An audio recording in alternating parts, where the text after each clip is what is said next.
Good morning students. आज हम lesson की रीडिंग करेंगे। कल हमने लेसन स्टार्ट किया था, समरी की थी, तो आज हम लेसन करेंगे the Tiger King written by काल्की।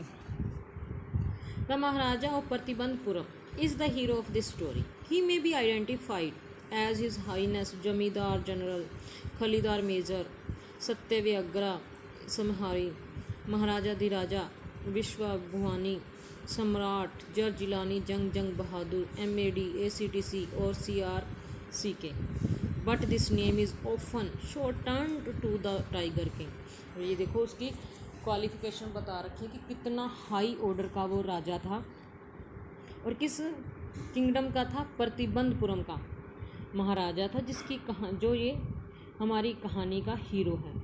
अब उसकी पहचान में अगर हम ये वर्ड लगाएं, महान जमींदार जनरल खलीदार मेजर सत्यव्यग्र समहारी महाराजा धीराज विश्वभुआन सम्राट sir Jilani Jung Jung Bahadur MAD ACTC और CRCK के रूप में अगर उन भी पहचान हम कर सकते हैं, पर ये नाम अगर हम टाइगर किंग को दें तो शॉर्ट में हम कह सकते हैं कि बहुत कम पड़ेंगे। I have come forward to tell you why he came to be known as Tiger King. अब वो बताता है राइटर कि मैं आपको यह बताने के लिए आगे आया हूँ कि उसे टाइगर किंग के रूप में क्यों जाना जाने लगा। I have no intention of pretending to advance only to end in a strategic withdrawal. मेरा सोची समझी चाल की तरह केवल अंत को आगे बढ़ाने का कोई बहाना करने का कोई मेरा इरादा नहीं है। Even the threat of a Stuka bomber will not throw me off track. The Stuka, if it likes, can beat a hasty retreat from my story. अब वो कहता है राइटर, स्टूका बॉम्बर की धमकी भी मुझे अपने पथ से नहीं डिगा सकती। स्टूका अगर चाहे तो वो मेरी कहानी से पीछे हट सकता है। राइट एट द स्टार्ट, तो हम सीधा अपनी कहानी की तरफ चलते हैं। शुरुआत में it is imperative to disclose a matter of vital importance about the Tiger King. Tiger King के बारे में विटल इम्पोर्टेंस के बारे में महत्वपूर्ण बात का खुलासा करना बहुत ज़रूरी है। Everyone who reads of him will experience the natural desire to meet of man of his indomitable courage face to face. जो भी कहानी इस व्यक्ति के बारे में पढ़ता है, सुनता है, तो वो भी इनडोमिनेटेबल करेज इतना अजय साहस वाले व्यक्ति से आमने सामने फेस टू फेस आमने सामने मिलने की स्वाभाविक सी इच्छा का अनुभव करेगा।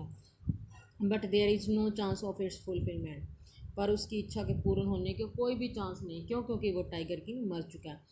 As Bharata said to Rama about Dasharath, जैसा कि भरत ने राम को दशरथ के बारे में कहा था। Tiger king has reached that the final abode of all living creatures. In the other word, Tiger King is dead. अब वो बताता है कि टाइगर किंग भी सभी जीवों के अंतिम घर में पहुंच चुके हैं। सभी जीवों का अंतिम घर क्या है? मृत्यु। तो कहने का भाव है दूसरे शब्दों की टाइगर किंग मर चुका है। The matter of his death is a matter of extraordinary interest. उसकी मौत का ढंग जो है विशेषकर वही रुचिकर है। It can be revealed only at the end of the tale, और वह केवल कहानी के अंत में ही उजागर किया जा सकता है, पहले नहीं बताया जा सकता। The most fantastic aspect of his demise was that, सबसे मोस्ट फंटेस्टिक एस्पेक्ट मज़ेदार पहलू क्या है? Of his demise was that as soon as he was born, कि जैसे ही उसका जन्म हुआ तो सबसे रुचिकर फैक्ट क्या है? Astrologer had foretold that one day the Tiger King would actually have to die. ज्योतिषों ने कह दिया कि एक दिन टाइगर किंग को अवश्य ही मरना पड़ेगा। और देखो, आम सी बात है कि जो भी मनुष्य ने जन्म लिया है, जो भी जीवों ने जन्म लिया, उसमें मरना तो है। उनकी जो लास्ट स्टेज क्या है? डेथ है। डेथ की ओर हम बढ़ते हैं। The child will grow up to become the warriors of warriors, hero of heroes, champion of champions, but अब क्या कहा उन्होंने कि यह बच्चा बड़ा होकर योद्धाओं का योद्धा, नायकों का नायक, चैंपियनों का चैंपियन बनेगा। पर इतना कहते ही they bit their lips and swallowed hard. उन्होंने अपने होठ चबाए और थूक अंदर निगला।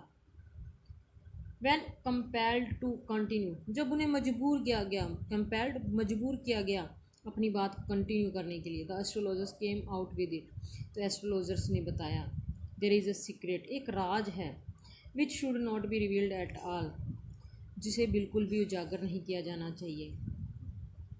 And yet we are force to speak out, फिर भी हमें बोलने के लिए मजबूर किया जा रहा है, तो हम बताते हैं। The child born under the star will one day have to meet its death, कि इस सितारे के तहत जो पैदा हुए बच्चे को एक दिन अवश्य मरना पड़ेगा। At that very moment a great miracle took place, इतना ही कहते उसी पल एक चमत्कार हुआ, मिराकल चमत्कार, एक महान चमत्कार हुआ। An astonishing phrase emerged from the lips of 10-day-old Jilani Jung Jung Bahadur, O wise prophets. वो क्या चमत्कार हुआ कि एक हैरान कर देने वाला शब्द समूह 10 दिन के जिलानी जंग जंग बहादुर के होठों से निकला कि ओ बुद्धिमान भविष्य वक्ताओं। Everyone stood transfixed in stupefaction, they looked wildly at each other and blinked. प्रत्येक व्यक्ति इतना हैरान हो रहा था कि जड़ता सा धंस कर खड़ा हो गया। उन्होंने एक दूसरे को पागलों की तरह देखा और पलकें झपकाई। फिर एक बात आवाज़ आई, O wise prophets, it was I who spoke. ओ बुद्धिमान भविष्यवक्ताओं, यह मैं ही हूँ जिसने बोला है। This time there were no grounds for doubts, इस बार शक का कोई आधार ही नहीं था। It was the infant born just 10 days ago, यह वो शिशु था, इन्फेंट शिशु, बच्चा 10 दिन पहले जो जन्मा था। Who had enunciated the words so clearly, जो इतनी स्पष्टता के साथ शब्दों को बोल रहा था।